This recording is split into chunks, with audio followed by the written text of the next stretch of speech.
Welcome to the Classic Science Fiction channel. In previous episodes, we have examined steampunk and dieselpunk, two subgenres of science fiction. Now it's time for atompunk. Ah, Atompunk. Yeah, it's a fascinating one. Sort of a blast from a past that never quite happened, right? Exactly. So today we're doing a deep dive into this whole retro-futuristic corner of science And fiction. speculative fiction, too. Yeah, we'll be looking at, what really makes it unique. Right, we've gathered a bunch of sources to really explore the key elements, the cultural vibes behind it. The goal is to really get a handle on what makes Atompunk different, where it came from historically, and, well, how it shows up in films, games, design, that sort of thing. Okay, so let's just jump right in. When we say atompunk, what are we actually talking about? What's the core idea? Well, Atompunk, sometimes you might hear it called atomic punk, same thing. Really, it fundamentally takes that period from the 1950s and 60s. Okay. The big stuff, Mm-hmm. the space race, the dawn of nuclear tech, the whole Cold War tension, Mm-hmm. the Red Scare paranoia, and it reimagines it all with this retro-futuristic viewpoint. Sometimes it's optimistic, sometimes it's actually pretty dark, even dystopian. So it's like stepping into the 50s or 60s, but things are different technologically, I mean. Exactly. It's an alternate past where technology just went way beyond what they actually had. Think flying cars buzzing around like the cartoons promised. Right. Or maybe robot butlers mixing drinks, laser guns being standard issue. That kind of advanced, but still 50s-looking tech. And there's this strong sense, isn't there, that atomic power is just everywhere. Absolutely central. Yeah. Yeah. Atompunk worlds often show a society that just completely embraced atomic energy for, well, almost everything. True. And that creates this really distinct visual style, right? Mm. A mix of that advanced retro tech with these really sleek, streamlined designs. Kind of futuristic, but rooted in that era. But it's not all shiny and happy, is it? There's that darker side, too. Definitely. You've hit on a key point. There's this constant tension, this duality. On one hand, this immense fascination with the wonders of the atom, all the amazing things it could do. Limitless energy, that kind of thing. Right. But then right alongside it, there's this deep underlying fear of its destructive power. Nuclear war, radiation, it's wonder and dread side by side. And this feeling, this whole aesthetic, it comes directly out of that post-war atomic age, right? The 40s to the 60s. Precisely.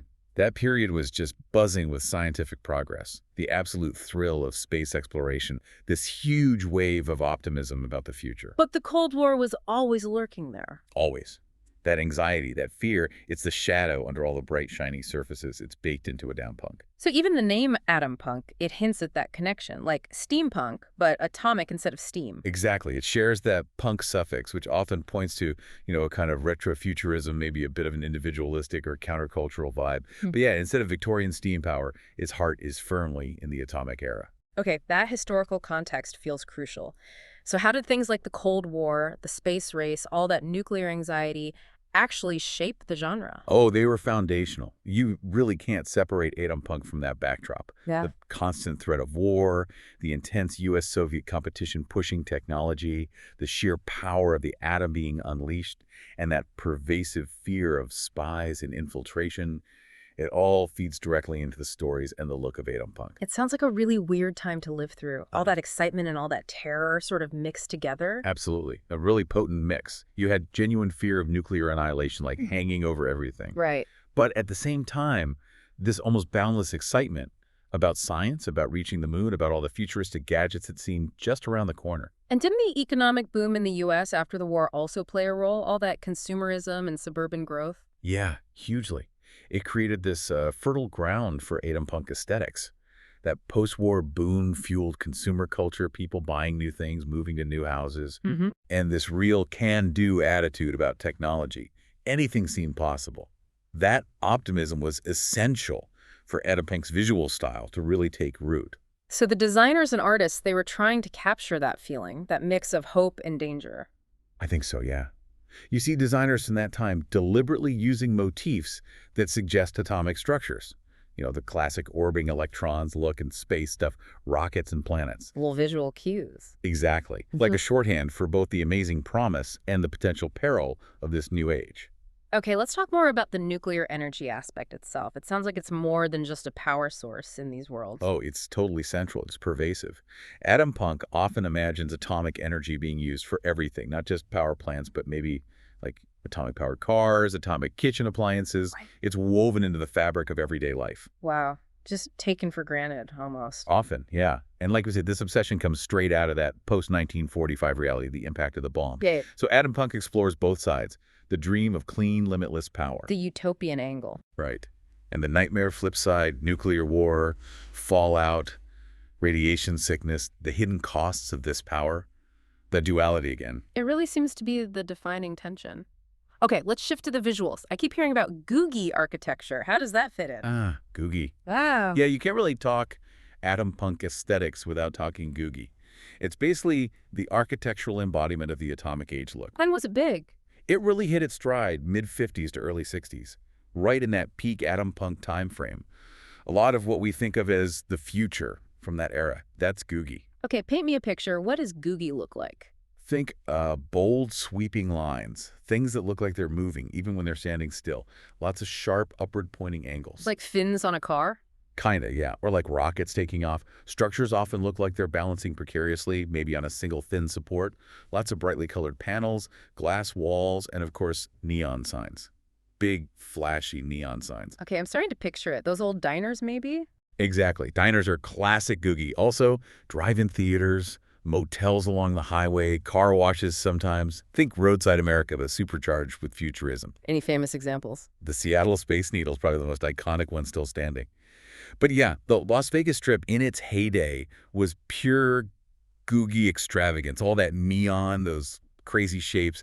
It screamed future. And it was tied into the space race excitement. Oh, definitely. Its shapes often echoed rockets, satellites, UFOs even. It was all about capturing that forward-looking, space-obsessed optimism. It was seen as, kind of exuberant, maybe even a bit indulgent, architecturally speaking, a real symbol of that prosperous modern design era. Okay, cool. So that's the buildings. What about the people? What would Atompunk fashion look like? It's a really fun mix, actually. You take those classic mid-century shapes, tailored suits for men, maybe those full skirts and fitted tops for women, but then you amp it up. That's so. With really bold, vibrant colors. Think bright reds, electric blues, vivid greens, sunny yellows, not subtle. Gotcha. More optimistic than the usual 50s pastels, maybe. Yeah, often. And materials.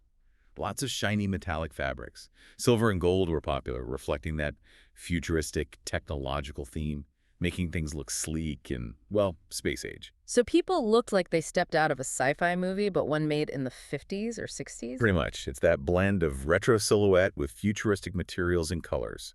We even saw a mention of space-age shower curtains with retro prints that tells you how deep that aesthetic went into homes and probably influencing clothes, too. Right, like wearing the future. Okay, let's talk specific examples people might know. Films like The Iron Giant, Dr. Strangelove, The Incredibles, how do they connect? Yeah, those are great examples. The Iron Giant is pure Atompunk in many ways. You've got this amazing retro-futuristic robot, right? But the whole story is soaked in Cold War paranoia. Fear of the unknown, fear of military escalation, fear of this powerful tech falling into the wrong hands. That's classic Atompunk anxiety. Makes sense. And Dr. Strangelove, that feels pretty overtly nuclear. Oh, completely. It's the satire of nuclear fear and Cold War absurdity.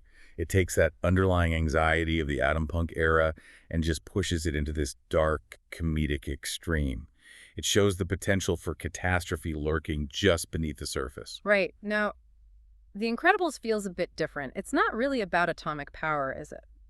No, not directly, but visually. It is drenched in that mid-century modern atomic age aesthetic. The architecture, the gadgets, the costumes, the whole look and feel screams Atompunk influence. The tech isn't necessarily atomic, but it has that sleek, optimistic, slightly retro-futuristic vibe from the era. Ah, okay, so it's more about the visual style and the era's feeling of futuristic possibility. Exactly. It captures that aesthetic perfectly. What about video games? You mentioned Fallout, The Invincible, Destroy All Humans. Games have really run with Atompunk. Fallout is probably the biggest one. It basically defines Atompunk retrofuturism for a lot of people. Yeah, that look is so distinct. Totally. It's a post-apocalyptic world destroyed by nuclear war, right? But everything that's left, the tech, the style, it's all frozen in that 1950s vision of the future. Vacuum tubes, clunky robots, Nuka-Cola. It's that future, but after it all went wrong. So the aesthetic survives the apocalypse. Yeah, which creates this really eerie, unique vibe. Then you have something like The Invincible. Maybe it leans a bit into cassette futurism too, a slightly later retro feel, but it definitely explores space travel and advanced tech in a way that echoes those mid-century dreams and designs, that sense of exploring strange new worlds. And Destroy All Humans sounds more lighthearted. Oh yeah, it's pure B-movie fun. Set right in the 1950s, aliens invading, lots of ray guns and flying saucers. It plays all the Atompunk tropes in a really comedic way, captures that 50s sci-fi aesthetic perfectly. So pulling it all together across films, games, design, what are the key visual threads, the things that shout Atompunk? Okay, yeah, you've got the tech, obviously. Flying cars, robots, ray guns, massive computers with blinking lights. Always looks advanced, but clearly designed in the 50s or 60s. Sleek, but maybe a bit clunky too. Sometimes, yeah. Sleek and streamlined is big, though. Clean lines. Minimalist furniture often. And the colors? Bold and vibrant. Turquoise, orange, yellow, red. Especially in interiors. And those new materials, plastic, fiberglass, shiny metal, everywhere. Right, you mentioned the Sputnik chandelier. It's iconic. That and those spacey pendant lights. Furniture often has those clean lines too, or maybe organic curbs like atomic models, molded plywood, fiberglass chairs, that sort of thing. What about graphic design? Does it have a look? Definitely. You see layouts inspired by atomic orbits, abstract shapes based on science diagrams, molecules, waves, often asymmetrical. Playful but limited color palettes were common too. We saw names like Vintage Atomic Age, Galactic Serenity, suggesting specific color moods. Interesting. And lots of lines suggesting speed and motion. Ooh. Typography is key too. Fonts like Atomic Age, Microgramma, Bank Gothic, they all have that distinct retro-futuristic, sometimes blocky or geometric feel. Plus, patterns modular, repetitive, often using atomic symbols. It really is a whole visual language. You mentioned ray gun Gothic too. Yeah, that's related. Kind of overlaps. It pulls from Googie, streamlined modern, Art Deco. It's often described as representing a tomorrow that never was. Maybe a slightly more stylized, sometimes more fantastical take on Atompunk's retro future. Okay, so we've got a good sense of what Atompunk is. How does it compare to the other punks? Like, briefly, what makes it different from cyberpunk or steampunk? Good question. They all share that punk label, that focus on tech, and maybe a bit of rebellion. But the era and the vibe are totally different. So, Atompunk versus cyberpunk. Cyberpunk is generally near future, digital, often quite dark, and focused on information, corporations, body modification. Atompunk is rooted in the past's vision of the future, the mid-20th century, often a bit more optimistic visually, even when the themes get dark. It's analog future versus digital future, sort of. Okay. And steampunk. Steampunk is Victorian era. Steam power, gears, brass, goggles. Atompunk is atomic age. Nuclear power, sleek lines, plastic, space travel. Different historical inspiration, different technology, different look and feel entirely. Diesel punk. That one seems closer, maybe. Closer in time, yeah. Dieselpunk is more interwar, like WW1 to WW2. The big engines, propellers, Art Deco sometimes. Atompunk is post-WW2, more focused on nuclear and space. Generally feels more futuristic and maybe a bit cleaner than the often gritty Dieselpunk aesthetic. And decopunk. Decopunk is specifically about that Art Deco and streamlined modern style, 20s to 50s, often very sleek, elegant, maybe more optimistic. It overlaps with Atompunk's time frame a bit, but Atompunk specifically brings in those atomic anxieties and the space race visuals more heavily. Got it. So each has its own distinct flavor, rooted in a different time or technology. Exactly. Atompunk really owns that specific atomic age niche. The look, the feel, the hopes, the fears. It's unique. Okay, so wrapping things up, what's the big takeaway on Atompunk? Well, I think it's just this endlessly fascinating subgenre, right? It mixes nostalgia for a future imagined decades ago with these really big themes: technology, progress, fear, the atom. It's looking back at a future that didn't happen through the lens of a really pivotal, transformative time. And its influence clearly hasn't faded away. Not at all. That whole mid-century modern atomic age aesthetic, it's had a huge impact on design, on architecture, fashion, pop culture. It keeps inspiring people today. You really do see echoes of it everywhere once you start looking. It really makes you wonder then, looking at our world now, with AI, biotech, climate change, what might be the defining punk aesthetic of this era? What visual style captures our hopes and our anxieties today? Something to think about. Definitely something to think about. Well, this has been incredibly insightful. Thanks so much for diving into the Atompunk world with us. My pleasure. It was fun. And thank you, our listener, for joining us on this deep dive. We really hope you'll maybe check out some of the films or games we talked about, or just keep an eye out for that Atompunk influence. It's amazing how those atomic age dreams and nightmares still echo today.